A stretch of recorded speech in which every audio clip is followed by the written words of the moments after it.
Hello दोस्तों, नमस्कार। आपका हमारे यूट्यूब चैनल पर बहुत स्वागत है। आज हम आपको 19 मीटर बैंड शॉर्टवेव 1 पर, जो कि इस रेडियो में शॉर्टवेव 1 पर है, देखिए 19 मीटर बैंड, इस पर जो प्रोग्राम आता है सुबह, चाइना रेडियो इंटरनेशनल चीनी कहानी, वो आपको सुनवाएंगे। सुबह का टाइम है, आज है 12 अक्टूबर 2025 और सुबह का टाइम 8:40 हो रहे हैं। देखिए, चलिए सुनते हैं आज की चीनी कहानी। मैंने इसमें पहले से ही ट्यून किया हुआ है चाइना रेडियो इंटरनेशनल।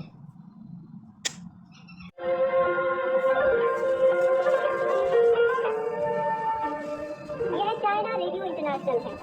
आप सुन रहे हैं अपनी दोस्त और दोस्त लीला भट्ट के साथ चीनी कहानी कार्यक्रम।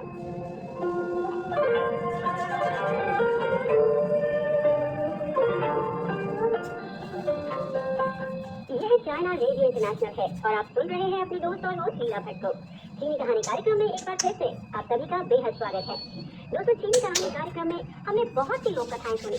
दोस्तों, उसी के आधार पर आज फिर मैं एक बार लेकर हाजिर हूँ आपके लिए एक नई कहानी, जिसका नाम है विचित्र पंछी।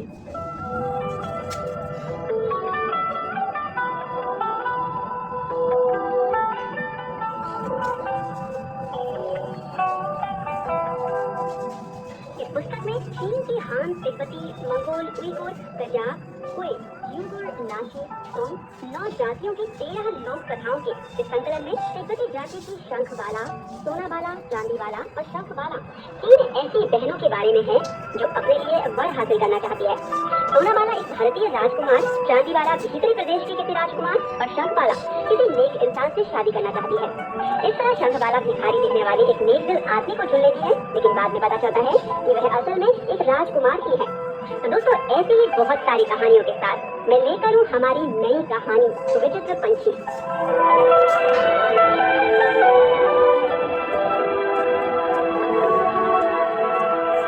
तो आइए दोस्तों, शुरू करते हैं आज का प्रोग्राम और सुनते हैं हमारी पहली कहानी, जो कि हान जाति की लोक कथा है और इसका नाम है ली पाव और छुए छुए।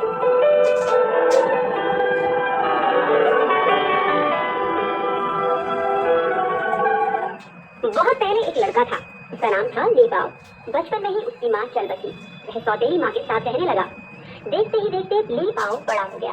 उसकी सौतेली माँ की ख्वाहिश थी कि घर की सारी जायदाद उसके सगे बेटे को ही मिले, इसलिए वह ली पाव पर अत्याचार करते हुए उसे मौत के मुंह में धकेलना चाहती थी। एक दिन सौतेली माँ ने झूठी दयालुता दिखाते हुए कहा, पाव बेटे, अब तुम जवान हो गए हो, तुम्हें जल्दी ही शादी कर लेनी चाहिए।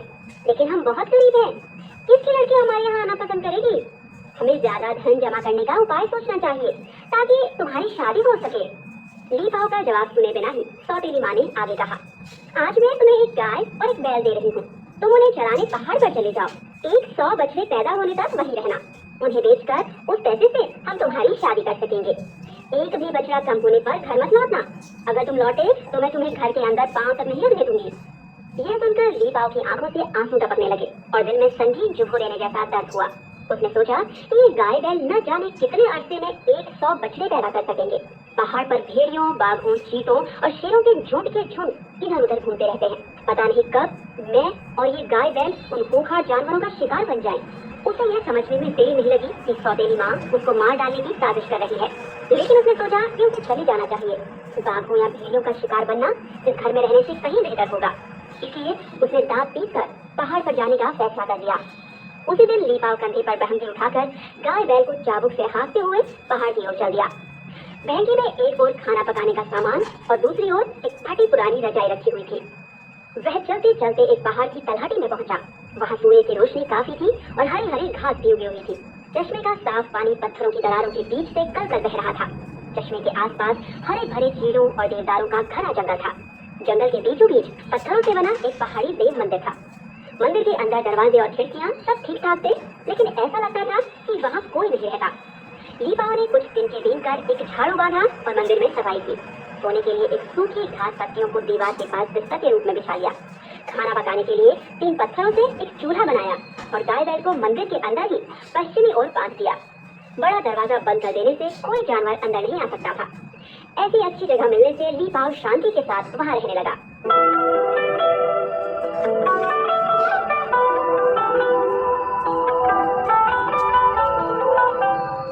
दोस्तों, चीनी कहानी कार्यक्रम के अंतर्गत हम सुन रहे हैं लीपाओ और श्वेशे नामक कहानी, जो कि हान जाति की लोक कथा है।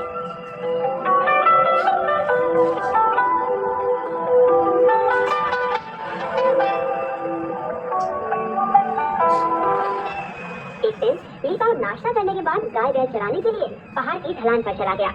वह चाबुक अपने पास ही रखकर जमीन पर लेट गया और गाय बैल की निगरानी करते हुए उसे नींद आ गई। वह जागा तो लगभग दोपहर हो चुकी थी। उसने उठकर एक अंगड़ाई ली और गाय बैल साथ लेकर दोपहर का खाना पकाने के लिए मंदिर में लौटना चाहा। अचानक उसे एक बड़े पत्थर के पास सफेद सांप और सब्ज सांप लड़ते दिखे। दोनों सांपों के बीच इतनी भीषण लड़ाई हो रही थी कि हार जीत का पता नहीं चल पा रहा था। ठीक उसी मौके पर लीपाओ ने छलांग मारकर निशाना साधते हुए चाबुक से दोनों सांपों के बीचों बीच वार किया। दोनों सांप डरकर भाग गए। सब्ज सांप दक्षिण पश्चिम की ओर और सफेद सांप उत्तर पूर्व की ओर चला गया। देखते ही देखते दोनों सांप ओझल हो गए। अगले दिन नाश्ता करने के बाद लीपाओ फिर गाय बैल चराने आया। एक पत्थर पर बैठते ही उसने अचानक किसी के चिल्लाने की आवाज सुनी। लीपाओ, लीपाओ। उसने सिर उठाकर देखा तो उसे वहाँ कोई भी नजर नहीं आया। उसने मन में सोचा कि इस वीरान पहाड़ पर आकर भेड़िए का शिकार बनने की किसमें हिम्मत है, शायद गलतफहमी हुई है। लेकिन थोड़ी देर बाद फिर किसी ने उसका नाम लेकर आवाज दी। लीपाओ ने खड़े होकर कहा, कौन है भैया, सामने आओ, मेरा मजाक मत उड़ाओ। उसका इतना कहना था कि उसके पीछे की ओर एक आदमी ने उसके कंधे थपथपाते हुए कहा, मैं यहाँ हूँ। लीपाओ ने मुड़कर देखा तो वहाँ एक आदमी सब्ज कमीज, सब्ज पजामा और सब्ज जूते और सब्ज टोपी पहने खड़ा था और वह लीपाओ की ओर देखते हुए हंसता ही चला गया। इस पर भी लीपाओ को बहुत हैरानी हुई, क्योंकि इस वीरान पहाड़ पर तो आदमी का नामो निशान नहीं था। आज कम से कम एक आदमी उसे बातचीत करने वाला तो हुआ। लीपाओ की खुशी का ठिकाना नहीं रहा। लीपाओ, क्या तुम मुझे नहीं पहचानते हो? मेरा नाम छिंग है। कल मैंने यहाँ पाई पाई के साथ लड़ाई की थी। अगर तुम मुझे न बचाते तो पाई पाई ने मुझे मार डाला होता। मैंने यह बात घर लौटकर अपने माँ बाप को बताई। आज मैं तुम्हें अपने घर चलने के लिए बुलाने आया हूँ। अब मेरे साथ चलो। छिंग ने स्नेह से कहा, मैं नहीं जाऊँगा। मेरी गैर मौजूदगी में गाय बैल की देखभाल कौन करेगा? अगर मेरे गाय बैल बाहर भाग गए और बाघ भेड़िए का शिकार बन गए तो मैं क्या करूँगा? लीपाओ ने कहा, अगर तुम्हारी गाय बैल गायब हो गए तो मैं तुम्हें 100 गधे दूंगा। छिंग बोला। लीपाओ को कोई जवाब नहीं पूछा। उसने गाय बैल को खूंटी पर बांध दिया और वह छिंग के साथ दक्षिण पश्चिम की ओर चल पड़ा। दोनों चलते समय बातचीत भी करते जा रहे थे। चलते चलते वे पहाड़ की एक गुफा के सामने पहुंच गए। छिंग ने रुककर गुफा की ओर इशारा करते हुए कहा, लीपाओ, यही मेरा घर है। आज मेरे पिता दावत के बाद तुम्हें कुछ उपहार भी देंगे। इस पहाड़ में चांदी और सोने का तो कोई उपयोग नहीं है। अगर कुछ लेना ही चाहो तो दरवाजे के पीछे टंगा हुआ बेर के पेड़ का डंडा मांग लेना। वह जादुई डंडा मेरे खानदान की बहुत कीमती चीज है। तुम्हारा चीते, शेर, बाघ, भेड़िए या डाकू से सामना हो जाए तो तुम उस डंडे को आकाश की ओर फेंक कर कहना, जादू के डंडे रौब दिखाओ, लीपाओ की हिफाजत करो। इस पर वह डंडा उस भूखा जानवर या डाकू को तुरंत मार डालेगा। लीपाओ छिंग के साथ गुफा में आया। अंदर से गुफा बहुत विशाल और रोशनीदार थी। सामने एक बड़ा आंगन था। उसकी सब्ज ईंटों से बनी ऊंची दीवारें बहुत साफ सुथरी थी और आंगन का फाटक भी काफी बड़ा और ऊंचा था। फाटक के दोनों ओर पत्थर के 2 बड़े टोकदार शेर बैठे थे। वे दोनों रोगन किए हुए फाटक के सामने पहुंचे ही थे कि फाटक एक झटके के साथ खुल गया। अंदर से सफेद दाढ़ी वाला बूढ़ा बाबा और सफेद बालों वाली एक बुढ़िया निकली और उन्होंने मुस्कुराते हुए कहा, लीपाओ आए हैं। हमारे बेटे को बचाने के लिए हम आपका बहुत धन्यवाद देते हैं। फिर वे बड़े स्नेह के साथ लीपाओ को अपने अतिथि कक्ष में ले गए।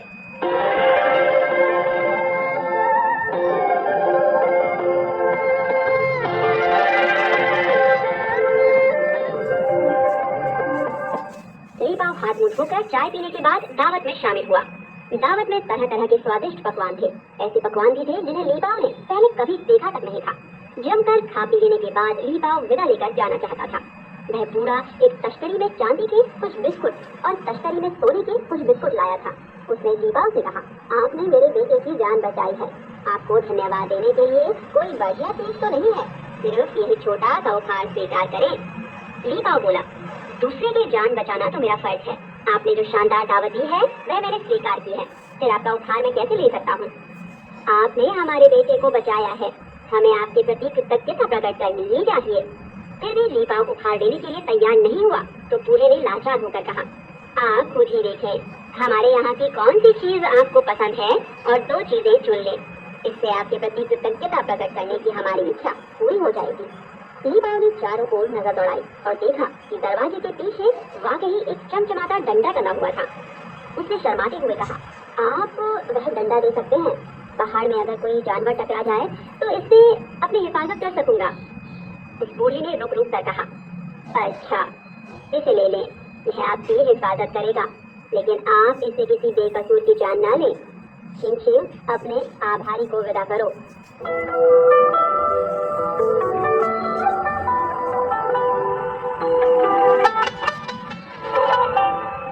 दोस्तों, चीनी कहानी कार्यक्रम के अंतर्गत हम सुन रहे हैं चीन की लोक कथाएं, जिसमें शामिल है चीन की हान, हुए, मंगोल, म्याओ आदि जातियों की कहानियाँ।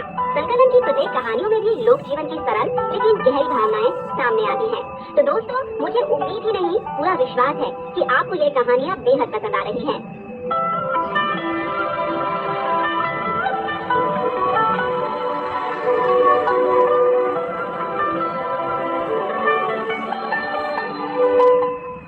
छिंग और ली बाओ दोनों एक साथ चौराहे पर पहुंचे।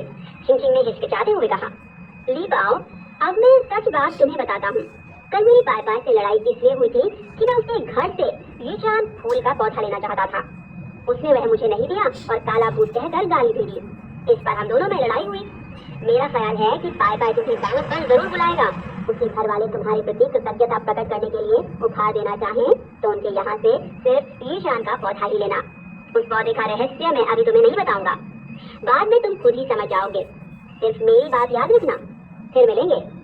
इतना कहकर छिंग ने सिर घुमाया और फिर सब्ज साफ बन गया और हवा के झोंके की रफ्तार से दक्षिण पश्चिम की ओर चल दिया। अगले दिन ली बाओ नाश्ता करने के बाद मंदिर से गाय बैल को चराने बाहर ले जा रहा था तो उसने देखा कि काफी फासले पर एक नौजवान उसकी ओर चला रहा है। नौजवान के कुछ नजदीक आने पर पता चला कि वह सफेद कमीज, सफेद पजामा, सफेद जूते और सफेद टोपी पहने हुए है। वह ली बाओ की ओर हाथ हिलाते हुए चिल्लाया, ली बाओ, ली बाओ। ली बाओ ने मन ही मन सोचा कि शायद वही पाय पाय होगा जिसके बारे में छिंग ने बताया था। उसने फौरन पूछा, तुम कौन हो? तुम कैसे जानते हो कि मैं ली बाओ हूँ? मेरा नाम पाय पाय है। परसों आपने मुझे बचाया था, क्या आप भूल गए? कल मैं आपको अपने घर आने के लिए आमंत्रित करने आया था, लेकिन आपसे मिल नहीं पाया। सिर्फ आपके गाय बैल यहाँ थे। आज फिर आपको बुलाने आया हूँ। आइए चलें। मैं नहीं जा सकता। अगर मेरे गाय बैल का शिकार हो गया तो मेरी सौतेली माँ मुझे मार डालेगी। डरे नहीं, अगर गाय या बैल में से एक भी गायब हुआ तो मैं आपको 100 घोड़े दूंगा। इस पर ली बाओ कोई बहाना नहीं बना सका और वह पाय पाय के साथ उत्तर पूर्व की ओर चल पड़ा। पहाड़ों और चोटियों को पार कर वे एक गुफा के सामने पहुंचे। पाय पाय ने कहा, यह मेरा घर है।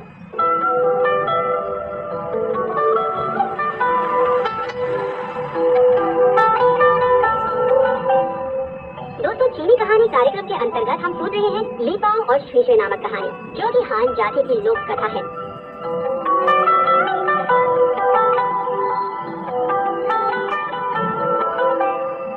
वे दोनों गुफा के अंदर गए। थोड़ी दूर जाने पर ही एक विशाल मैदान नजर आया जहाँ तरह तरह के अजीबोगरीब फूल और पौधे उगे हुए थे। आकाश में दुर्लभ पक्षी उड़ रहे थे और जमीन पर अजीब जानवर चल फिर रहे थे। वे रंगीन पत्थरों से बनाई गई एक पगडंडी पर चलते हुए कमल के फूलों से घिरे एक मंडप में पहुंचे। मंडप की खिड़कियों पर मरकत हरे रंग के रेशमी पर्दे लगे हुए थे। उन दोनों ने दरवाजे का पर्दा उठाया और अंदर जाकर बैठ गए। पाय पाय ने एक क्रिस्टल ग्लास में ठंडी चाय पेश करते हुए कहा, ली बाओ भैया, जरा बैठिए, मैं माँ बाप को बुला लाऊं। पाय पाय के चले जाने के बाद ली बाओ ने इधर उधर नजर दौड़ाई। फर्श पर अमर पक्षी की ओर उड़ते 100 पक्षियों के डिजाइन वाली रंगीन टाइलें बिछी हुई थी। मेज, कुर्सियों और स्टूलों समेत सभी फर्नीचर चमकदार लाल चंदन का बना हुआ था। मेज पर रखी सुराही और रंग बिरंगे प्यालों पर बने लाल लाल फूल और हरी हरी पत्तियां एकदम अच्छी लगती थी। कदमों की आवाज सुनाई देने के साथ ही दरवाजे का पर्दा उठा और सफेद दाढ़ी वाला एक कुबड़ा बूढ़ा तथा सफेद बालों वाली एक कुबड़ी बुढ़िया अंदर आई। वे हंसते हुए बोले, हमारा बेटा पाय पाय आपको बुलाने 2 बार आपके यहाँ गया। आप अब आए हैं, बैठिए। अगर आपने पाय पाय को न बचाया होता तो वह 2 दिन पहले ही मर गया होता। बेटे, जल्दी से शराब और पकवान लाओ। पहले 2 दासियां आईं। उन्होंने मेज को ठीक ठाक किया। थोड़ी देर बाद शराब तथा तरह तरह के स्वादिष्ट पकवान परोसे गए। खाना खाने के बाद ली बाओ अपने गाय बैल की देखभाल के लिए वापस जाना चाहता था। उसी समय पाय पाय के पिता ने ली बाओ को सोने के बिस्कुटों से भरी एक तश्तरी और मोतियों से भरा एक डिब्बा देने की पेशकश की। ली बाओ ने छिंग के कहने के अनुसार ये चीजें लेने से विनम्रता से मना कर दिया। उसने शर्माते हुए ईशान के पौधे की ओर इशारा करते हुए कहा, यह पौधा मुझे बड़ा पसंद है, क्या मुझे इसे दे सकते हैं?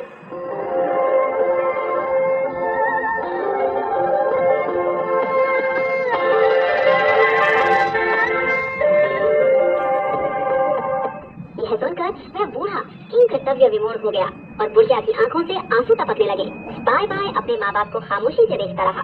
तभी ली बाओ बोला, आप फिक्र न कीजिए, मैं यह पौधा नहीं लूंगा, मुझे जाना है। यह कहकर ली बाओ कदम बढ़ाते हुए जाने लगा तो पाई पाई ने तेजी से आगे जाकर उसका रास्ता रोक दिया। फिर उसने अपने माँ बाप से कुछ कानाफूसी की। उनके माँ बाप ने खुशी से सहमति प्रकट करते हुए ली बाओ से कहा, ली बाओ नाराज होकर न जाने, इसका कारण है लेकिन अभी आपको नहीं बता सकते, बाद में आपको खुद ब खुद मालूम हो जाएगा। आपको यह पौधा पसंद है तो ले लें, हमें आशा है कि आप इसकी अच्छी तरह देखभाल करेंगे। वे यह कहकर पाई पाई से बोले, तुम पौधा लेकर ली बाओ को पहुंचाने जाओ। उन्होंने एक बार फिर ली बाओ से कहा, हर चंद कोशिश करके उसकी हिफाजत करे, यह पौधा आंधी और तूफान में मुरझा न जाए। पाई पाई पौधा उठाए ली बाओ के साथ गुफा से बाहर निकला। ली बाओ ने बार बार उसे वापस जाने की सलाह दी। वे दोनों चलते चलते उसी जगह पहुंच गए जहां पाई पाई और छिंग छिंग के बीच लड़ाई हुई थी। पाई पाई ने पौधा ली बाओ को देते हुए कहा, मुझे आशा है कि आप मेरे माँ बाप के कहने के मुताबिक इसकी अच्छी तरह देखभाल करेंगे। पाई पाई ने इतना कहकर जेब से रुमाल निकालकर अपने आंसू पोंछे और बोला, ली बाओ फिर मिलेंगे। उसने सिर घुमाया और फिर सफेद सांप बन गया और बड़ी तेजी से उसने उत्तर पूर्व की ओर जाना शुरू कर दिया। ली बाओ अभी तक यह नहीं समझ पा रहा था कि इस पौधे की वजह से छिंग छिंग और पाई पाई के बीच इतनी जबरदस्त लड़ाई क्यों हुई और बूढ़ा बुढ़िया सोना और मोती तो उसे देने के लिए तैयार थे, लेकिन सोना नहीं देना चाहते थे। ली बाओ के हाथों में ये जान के पौधे का वजन बढ़ता ही जा रहा था और वह पसीने से तरबतर हो गया। वह उसे जमीन पर रखकर थोड़ा आराम करना चाहता था तो उसने अचानक देखा कि उसके गाय बैल ने खींच खींच कर अपनी रस्सी खोल ली है और उन्होंने उसे देखते ही पहले सूंघा और फिर जीभ से उसके हाथ को चाटा। उस समय सूरज डूबने वाला था। ली बाओ ने सोचा कि गाय बैल को प्यास लग गई होगी। उसने उन्हें चश्मे से पानी पिलाया। अचानक उसने पीछे की ओर से बुलाने की आवाज सुनी, ली बाओ, तुम मुझे छोड़कर क्यों जा रहे हो?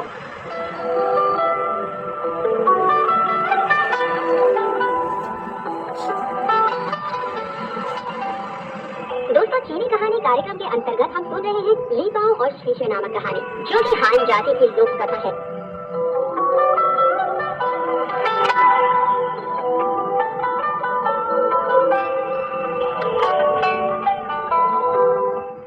ली बाओ ने सिर घुमाकर देखा कि मरकत हरे कपड़े पहने परी जैसी एक युवती उसको बुला रही है। ली बाओ को हैरानी के साथ खुशी भी हुई, लेकिन उसे और कुछ भी पता नहीं चल सका कि क्या बात है। वह सुंदर युवती मुस्कुराते हुए बोली, ली बाओ, मेरे माँ बाप और भाई की बातें तुम भूल गए हो, तुम अपनी गाय बैल देखकर सब कुछ भूल गए।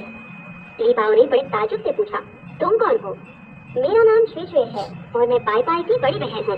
तुमने जो लीजान का पौधा लिया था, मैं वही हूँ। फिर वे चलते चलते मंदिर के सामने पहुँच गए।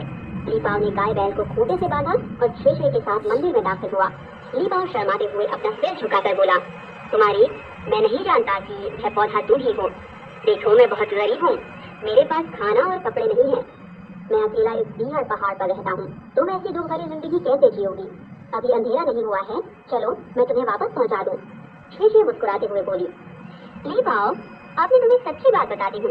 बचपन में मैं हमेशा तुम्हारे गांव में खेलने जाती थी, इसलिए मैं अच्छी तरह जानती हूँ कि तुम शरीफ आदमी हो। तुम्हारी सौतेली माँ हर तरह से तुम्हारे ऊपर जुल्म ढाती रही है। तुम तो मेहनती, साहसी और कृत संकल्प हो। तुम्हें मजबूरी में यहाँ गाय बैल चराने आना पड़ा।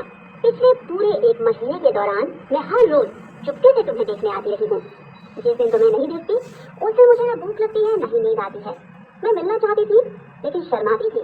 थोड़ी देर रुककर वह फिर बोली, मेरी बुआ का इकलौता बेटा, उसे बहुत ज्यादा लाल प्याज की वजह से बुरी आदतें कर चुकी है। उसे काम काज से कोई सरोकार नहीं है और मौज मस्ती करता रहता है। इस तरह वह लफंगा बन गया है। वह मुझसे शादी का बार बार प्रस्ताव लेकर आता था और मैं इंतजार करती रही। इस बात के लिए मेरी बुआ जी भी कई बार आई थी। वह मेरे पिता की सगी बहन है, इसलिए साफ साफ कहना मुश्किल था।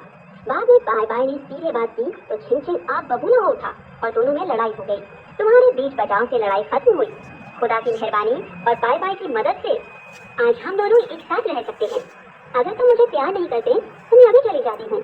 क्या बात कर रही हो, मैं तुम्हें बेहद प्यार करता हूँ। ली बाओ लड़की को समझाते हुए खाना पकाने जाना चाहता था। श्रीशे बोली, हमें बातचीत करते करते इतनी देर हो गई, गाय बैल को जल्दी अंदर लाओ।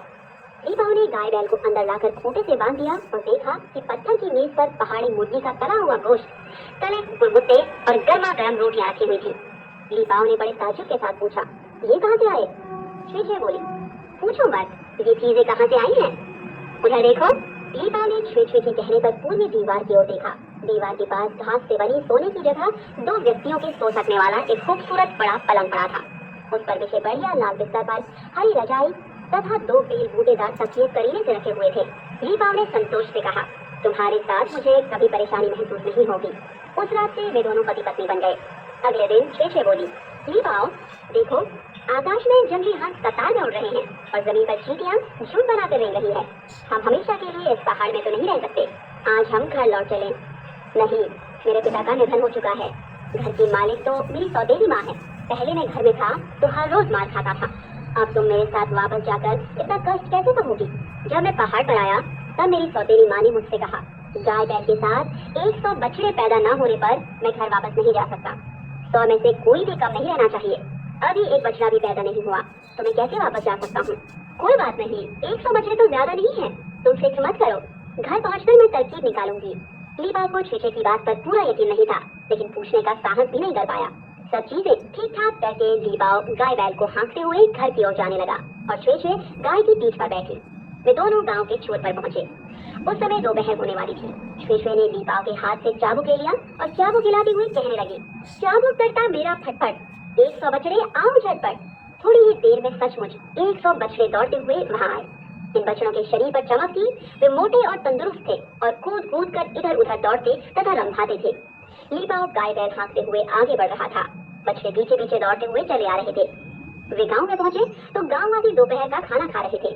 उन्होंने इतने मोटे और तंदुरुस्त बच्चे और इतनी सुंदर दुल्हन पहले कभी नहीं देखी थी। लीपाओ सभी बछड़ों को आंगन में ले गया।